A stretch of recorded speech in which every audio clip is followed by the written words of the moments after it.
Hi friends, നമുക്ക് നല്ല അടിപൊളി ടേസ്റ്റിലുള്ള ഒരു താറാവ് റോസ്റ്റ് തയ്യാറാക്കിയല്ലോ. അതിനായിട്ട് ഞാനിവിടെ 2 താറാവാണ് എടുത്തിരിക്കുന്നത്. അത് ചെറിയ ചെറിയ കഷ്ണങ്ങളാക്കിയിട്ട് നുറുക്കുക. ഇനി ഇതിലേക്കുള്ള അരപ്പ് തയ്യാറാക്കാനായിട്ട് മിക്സിയിൽ ചെറിയ ജാർ എടുക്കുക. അതിലേക്ക് കുറച്ച് ഇഞ്ചി, ഒരു 10 വെളുത്തുള്ളി, 15 ചുവന്നുള്ളി, 1 ടീസ്പൂൺ കുരുമുളക് പൊടി, ഒരു 5 കരയാമ്പൂ, 3 പട്ട, 2 ടീസ്പൂൺ മുളക് പൊടി, 1 ടീസ്പൂൺ മഞ്ഞൾപ്പൊടി, 2 തക്കാളി, 3 പച്ചമുളക്, 1 ടീസ്പൂൺ പെരിഞ്ജീരകം. ഇതെല്ലാം ഇട്ട് നന്നായി ഒന്ന് അരച്ചെടുക്കുക.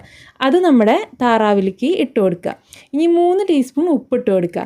1/2 കപ്പ് തൈര് ഒഴിച്ചു കൊടുക്കുക. നന്നായി മിക്സ് ആക്കിയതിന് ശേഷം 1/2 മണിക്കൂർ നേരം റെസ്റ്റ് ചെയ്യാൻ വെക്കുക. ഇനി കുക്കർ എടുക്കുക. അതിലേക്ക് 2 സബോള ചെറിയ കഷ്ണങ്ങളായിട്ട് അരിഞ്ഞ് ഇട്ട് കൊടുക്കുക. കുറച്ച് സബോള മാറ്റി വെക്കണം കേട്ടോ. അങ്ങനെ ഒരു 20 മിനിറ്റ് നേരം താറാവ് വേവിക്കാനായിട്ട് വെക്കുക. അപ്പോഴേക്കും പാൻ അടുപ്പത്ത് വെക്കുക, എണ്ണ ഒഴിക്കുക, അതിൽ പെരിഞ്ജീരകം ഇടുക, സബോള 2 തക്കാളി ചെറിയ കഷ്ണങ്ങളാക്കി അരിഞ്ഞിട്ട് കൊടുക്കുക. വേവിച്ച് താറാവ് ചേർത്ത് കൊടുക്കുക. നന്നായി തിളച്ചതിന് ശേഷം ഫ്ലെയിം ഓഫ് ചെയ്യുക. ടേസ്റ്റിയായ താറാവ് റോസ്റ്റോടെ റെഡി.